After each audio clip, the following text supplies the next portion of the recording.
بسم الله الرحمن الرحيم وبه نستعين. أهلا وسهلا بكم معانا في ليسون جديد. هنتكلم في الليسون ده على المانيبيوليتنج داتا. الليسون ده برضه طويل شوية بس هو سهل جدا. هنتكلم فيه على جملة DML insert delete update. هنتكلم فيه على commit rollback save point. الفيديو ده إن شاء الله هناخد فيه أول جزء اللي هو عملية inserting.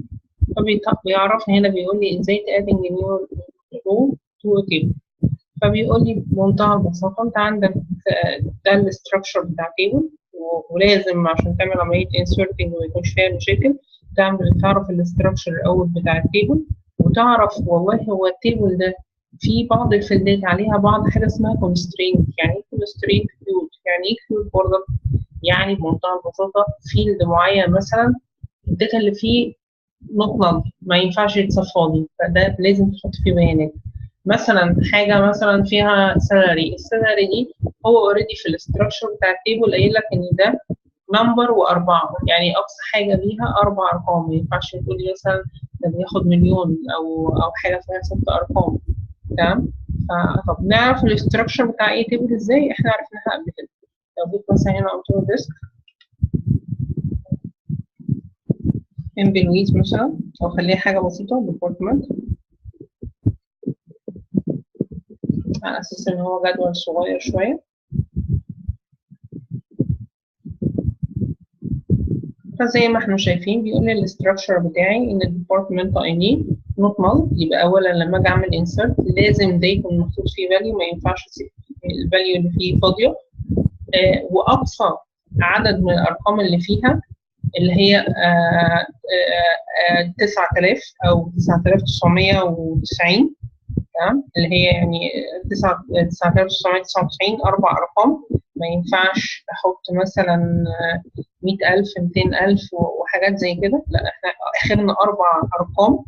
تمام؟ فده الاقصى بالنسبه لي، لان هو بيقول لي نمبر 4. حاولت ازود عن كده مش هيقدر، لان هو اوريدي بناء الجدول او الاستراكشر بتاعه نفسه بيقول لي ان التايب بتاعه نمبر ومحطوط له 4 اماكن بس.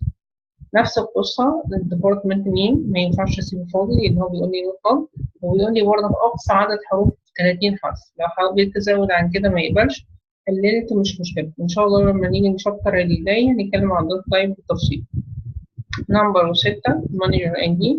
هنا بقى مفيش كونسترينت، يعني هنا مفيش بيقول لك مكمل او حاجه اسمها يونيك كونسترينت او خلافه. طب انا عايز اشوف اشكال الكونسترينت والتيبل بشكل اوضح. مفيش مشكله، تعالى لي هنا دلوقتي افتح لي التيبل. هنا هنفتح التيبل. دي التيبل اللي موجوده في الداتابيس، من ضمنها الديبارتمنت اللي احنا كنا موجودين فيه حالا. في هنا دي الكولم، فبيقول لي كولم ديبارتمنت اي دي، ديبارتمنت نيم، مانجر اي دي، لوكيشن اي دي. الداتا تايب نمبر، ده بار شارت ومحفوظ له 30 كاركتر، وده محفوظ له 4 ارقام. تمام؟ طيب لو جيت هنا بمنتهى البساطة عندي حاجة اسمها داتا اللي هي الداتا اللي فيه شكلها عامل ازاي، فموريني شكل الداتا. طب في كونسترينت، في كونسترينت دي ان شاء الله هنتعرف عليها. زي مثلا كده بيقول لي انت عندك برايمري كي، عندك في حاجه اسمها داتا اي دي وده بي كي. تمام؟ يعني عندك معمول برايمري كي اسمه اللي هو معمول على ديبارتمنت اي دي. تمام؟ وبيقول لي ده بي كي، يبقى ده اول حاجه البرايمري كي. اول شروطها نوت نل ونوت دبليكيتد، ما ينفعش يتكرر فيها نفس الفاليو وفي نفس الوقت نوت دبليكيتد. ان شاء الله في الشابتر الجاي هيتكلم في كله عن الكونسترينت. بيقول لي في فورين كي اللي هو الديبت لوكيشن اف كي. في عندي اللوكيشن اف كي ده ليه ريفرنس على تيبل تاني اسمه تيبل اللوكيشن. يبقى اكيد ما ينفعش يتالف تقول لي مثلا اللوكيشن اي دي 7800. طب هو يا ترى ليه اصلا ريفرنس في التيبل الثاني؟ هو ايه يعني ايه ريفرنس؟ يعني ما ينفعش نقول مثلا يكون اوريدي بيانات الجدول اللوكيشن، او خليها في الديبارتمنت اللي احنا شفنا اكتر من مره. عندي ديبارتمنت 10 و20 و30 لحد مثلا 100. ما ينفعش اجي اقول موظف شغال في القسم رقم 5700، هو اصلا 5700 ده موجود؟ لا. هو الربط بيحصل ازاي؟ بيحصل ان بيكون عندي تيبل فيه برايمري كي وتيبل تاني فيه فورين كي، والداتا بتاعتهم بتماتشنج على بعض بالنسبه لكولم معين اللي هو الديبارتمنت اي دي. هنا بيماتش مع الديبارتمنت اي دي الناحيه الثانيه. تمام؟ فهنا طبعا انت كده هتخلي في الكونسترينت لو حطيت داتا وهميه. وفي هنا معمول تشيك كونسترين على الديبت نيم.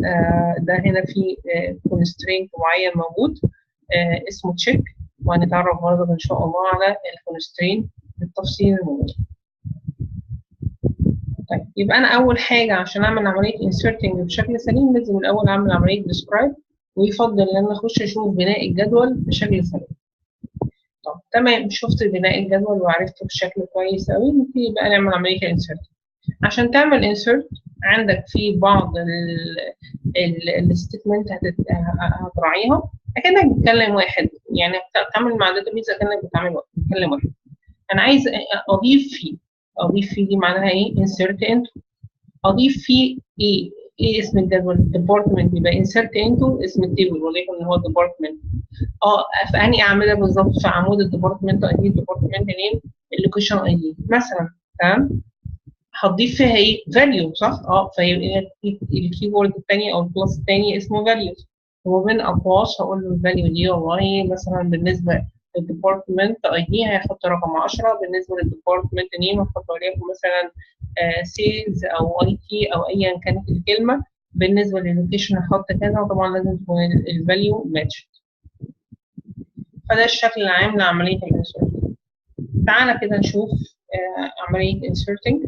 هنا عمل إضافة insert into department ID department name. هو هنا بيقول لك insert into department، هيضيف في جدول الديبارتمنت. فتح أقواس وحط الأعمدة. ده اوبشنال على فكرة، يعني أنت ممكن تحط أعمدة ممكن ما تدخلش أعمدة. تمام، insert into department ID department name manager ID location ID. الفاليوز اللي أنت عايزها إيه هي؟ الفاليو هنا لازم تماتش مع القيمه اللي انت حاططها في جمله الانسرت انتو. يعني ما ينفعش تقول insert into department واجي هنا اقول له مثلا department name كوما department ID. عادي، مفيش مشكله اللي انا بقوله ده ممكن يحصل، بس لازم الفاليو ماتش. يعني ايه الفاليو ماتش؟ لو انت بدات مثلا بالديبارتمنت نيم يبقى لازم اول فاليو اجباري، ده بقى رول ايه اجباري، لازم اول فاليو تكون public relation. طب انا بدات بالديبارتمنت اي دي، ده ايه؟ نمبر، يبقى الفاليو لازم بتماتش مع الترتيب بتاع جمله الانسرت فوق. فلازم هنا الديبارتمنت اي دي تحط تحتيها على طول رقم ايه؟ 70. الديبارتمنت نيم يتحط تحتيها بابليك ريليشن، مانجر اي دي يتحط فيه قيمه، وهكذا. طب تعالى كده ننفذ المثال.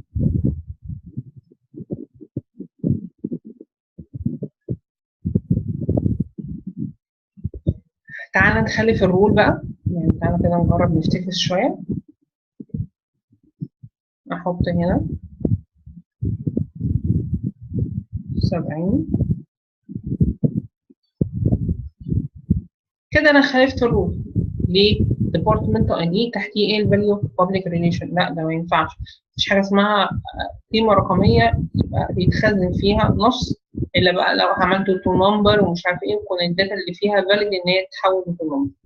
بص انا عملت رن ايرور، طبعا بيقول لك ايه الكومنت، ايه الكوماند اللي انت كاتبه ده، ازاي تقول لي انسرت ديبارتمنت اي دي وتحط لي بابليك ريليشن؟ ايرور ريبورتنج على طول. تمام، يبقى ده كده اول حاجه تراعيها. طب ايه تاني؟ طب انا ممكن عندي اوبشن ان انا ما اذكرش الكلام ده خالص، يعني ممكن اقول له insert into departments وخلاص واسكت على كده، واجي تحت اقول له الفاليوز بقى يا سيدي هتحط لي 70 وبعد كده وليكن public relation و100 و1700. بس عندك رول ايه رخمه شويه. ايه هي الرول دي؟ ان انت لو ما ذكرتليش اسماء الاعمده يبقى انت اجباري عليك لازم تمشي بنفس الترتيب اللي موجود في الداتابيس. يعني لازم هنا تحط ان الديبارتمنت اي دي 70 ولازم الديبارتمنت نيم يكون بابليك ريليشن، ما ينفعش تغير. ما ينفعش تيجي في البدايه تقول لي بابليك ريليشن وبعد كده 70، لا ده انت ملتزم بنفس الداتا اللي موجوده في الداتابيس. طب انا لو كنت عملت كده، لو كنت فتحت الاقواس وبدات بالديبارتمنت نيم وبعد كده الديبارتمنت اي دي وخلافه، لا كان ساعتها ما كانش فيه مشكله. تمام. طب افرض انا عملت حاجه ثانيه، افرض ان انا جيت هنا قلت له insert into department ID و department name وقفلت القوس ده، وجيت هنا حطيت البيانين دول بس، اللي هو البيان الاولاني اللي هو بيماتش مع ديبارتمنت اي دي، التاني اللي بيماتش مع ديبارتمنت نيم. ساعتها مفيش اي مشاكل عندك خالص. هو ايه اللي هيحصل ساعتها؟ هيضيف البيانات دي، وبقيه الاعمده لو بتسمح ان يتحط فيها قيم نل هتبقى الديفولت فاليو فيها بنل فاليو. تمام كده؟ فدي عمليه الانسرتنج، ودي باوند رول البسيطه اللي احنا اتكلمنا عنها. هنا دي عمليه النل insert into department ID department name، وما كتبش حاجه هنا، وبرضك في الفاليو ما كتبش اي حاجه. مفيش مشكله خالص، هي جمله الانسرت هتتنفذ ويقول لك one row create. طب insert into departments وضاف بنفس ترتيب الاعمده اللي موجوده في الداتابيس، وقال لي كوما نل كوما نل. دي معناها ايه؟ الاولانيه دي بيتقال عليها اسمها implicit method. تمام؟ بتحصل من خلال اوريكل، اللي انت لو ما ظبطتليش اسماء اعمده وبالتالي ملهاش فاليو، فبالتالي ايه اللي بيحصل؟ اوريكل بيحط باي ديفولت نال فاليو. تمام؟ طب لو انت جيت هنا انت insert into departments والفاليو 100 وفاينانس، وانت حطيت لي بايديك نال ونال، يبقى دي اسمها ايه؟ explicit method. انت اللي حطيت بايديك القيم اللي هتبقى موجوده في تيبل الديبارتمنتس. طب عندي حاجه جميله جدا اسمها السبستيتيوشن فاريبل. ايه السبستيتيوشن فاريبل ده؟ تعالى كده، انت عايز انت اللي تخلي اليوزر هو اللي يدخل القيم دي، يعني عايز يطلع برومبت كده ويستقبل قيمه الديبارتمنت اي دي. ده حاجه اسمها سبستيتيوشن فاريبل. لما بيجي يرن المفروض بيستنى قيمه معينه من اليوزر. تمام؟ في الجافا بتتعمل بعلامات استفهام. تمام؟ في السيكوال بيتحط العلامه دي اللي هي علامه الان. بص لما تيجي تعمل رن بيقول لك حط لي حاجه من اجل الديبارتمنت اي دي، هتحط له وليكن رقم اي حاجه 4 4. مفيش 4 4 فعلا. اوكي، المفروض لو الفاينانس ده ما كانش موجود، لان هو اوريدي طبعا الديبارتمنت بالنسبه للديبارتمنت لازم يكون الفاليو اللي فيها مش ما تتكررش. اعتقد يعني ان في كونسترينت، او اللوكيشن ما ينفعش يكون نل. لا ما فيش مشاكل فيها. تعالى اعمل رن كده.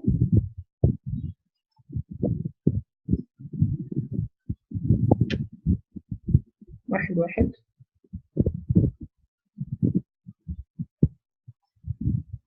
لا هو مكيش حاجه بدليل ان هو جايب لي بوبليك ريليشن وحاجات زي كده، فكده في حاجه مكيشه. لا ده والله هو بيقول لي one row inserted، واللي فوق برضك كانت نجحت وبيقال لي one row inserted. ده الكومنت اللي تحت ده او الايرور اللي تحت ده من حاجه قديمه، مع عمليه انسرت قديمه. فهنا one row inserted one row inserted. تمام؟ يبقى ده حاجه اسمها substitution، بحيث ان هي بتخلي اليوزر هو اللي يدخل الفاليو. تمام؟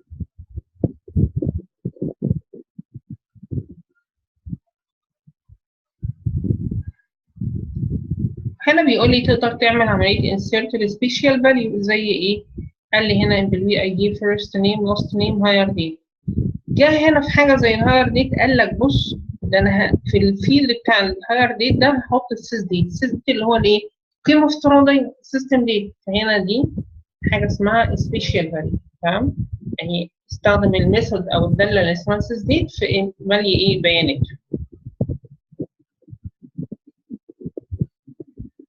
بيقول لي تقدر تدخل برضك الديت بالفورمات اللي هي تو ديت. انت قلت لي والله انا عايز ادخل 3 فبراير 1999 اللي الفورمات بتاعته مون دي واي، فيحصل عمليه كونفرجن للفورمات دي للتو ديت ويتم ادخالها زي ما احنا شايفين كده. تمام؟ يبقى دي طريقه ادخال الديت بطريقه ثانيه باستخدام ميثود طبعا اللي هي تو ديت. creating script بحيث ان هو يطلع برومبت يقول لك دخل فاليو من اجل كذا، دخل فاليو من اجل كذا، اللي هي بتخليها دايناميك insert. دي حركه ظريفه قوي بنعملها دايما لما مثلا نحب ان نتست في تيبل تاني وناخد البيانات. بتكريت تيبل بسيط جدا، مثلا البناء بتاعه زي ديبارتمنت او اعمده معينه، تكون انت مجهز تيبل مثلا زي اللي اسمه سيلز ريبس. تمام، جهزت التيبل ده في اعمده معينه، اي دي ونيم وسالري كوميشن، وبعد كده تقول لي بقى انسرت انتو السيلز ريب. طبعا تكون مكريت التيبل ده الاول. تمام، يعني انا الاول عندي تيبل اسمه سيلز ريب، عامل حاجه اسمها كرييت تيبل ومظبطها، مظبط ان هي فيها اعمده اي دي ونيم وسالري كوميشن، وده ان شاء الله هنتعلمه في الشابتر الجاي. تمام، بعد ما يكون انت اوريدي خلاص عندك التيبل ده مجهز وموجود عندك، تعمل بقى انسرت انزل سيلز ريب اي دي ونيم وسالري كوميشن. طب الفاليو ايه؟ هتيجي تقول لي فاليو؟ لا مش فاليو، الفاليو بتاعته تبقى عباره عن جمله سيلكت، هيجيب بيانات من الامبلوي اي دي واللاست نيم والسالري والكوميشن فروم امبلوي وير ان الجوب اي دي لايك يوم معين. طب تعالى كده نعمله، مش نخسر حاجه.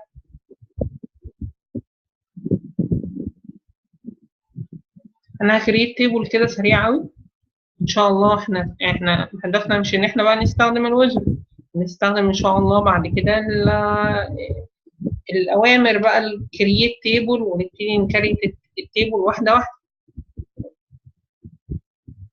الكولم الاول سينك ان هو كان اسمه اي دي، اي دي والبيانات اللي فيه نمبر. كرييت الكولم الثاني اسمه نيم،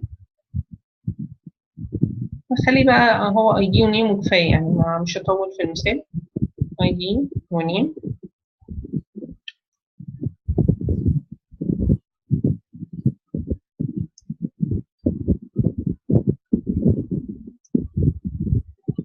كريت التيبل كده بمنتهى البساطه. اوكي خلاص، التيبل ده كده كريت اللي اسمه سيلز ريب اهو زي ما احنا شايفين، وهستخدم الجمله دي بس هعمل لها عمليه كاستمايزيشن. ويا سيدي كمان مش هجيب وير، لا ده انا هانسرت كل الداتا اللي موجوده.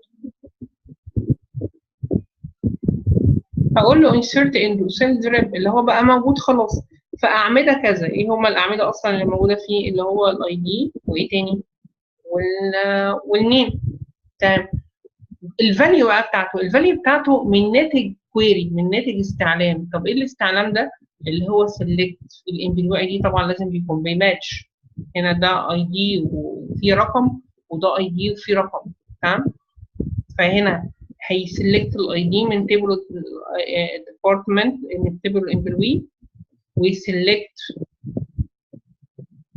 النيم او اللاست نيم، وبعد ما يحصل جمله السلكت ياخد الفاليو دي او القيم ويعمل لها انسرتنج في تيبل السيلز ريب. طب تعالى كده الرن، فعلا بيقول لي 107 رو انسرتد.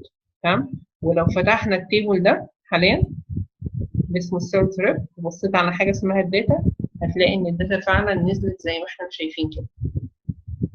تمام، طبعا احنا بنستخدم في الشغل بتاعنا الجي ديفلوبر اللي هو الاي دي اي اللي احنا اتفقنا ان احنا ان شاء الله هنشتغل عليه في الكورس بتاعنا.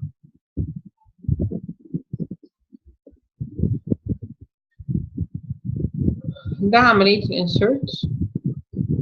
هنا بقى ان شاء الله الفيديو الجاي نبتدي نتكلم على ابديتنج عشان خاطر ما نطولش اكتر من كده في السلام عليكم ورحمة الله.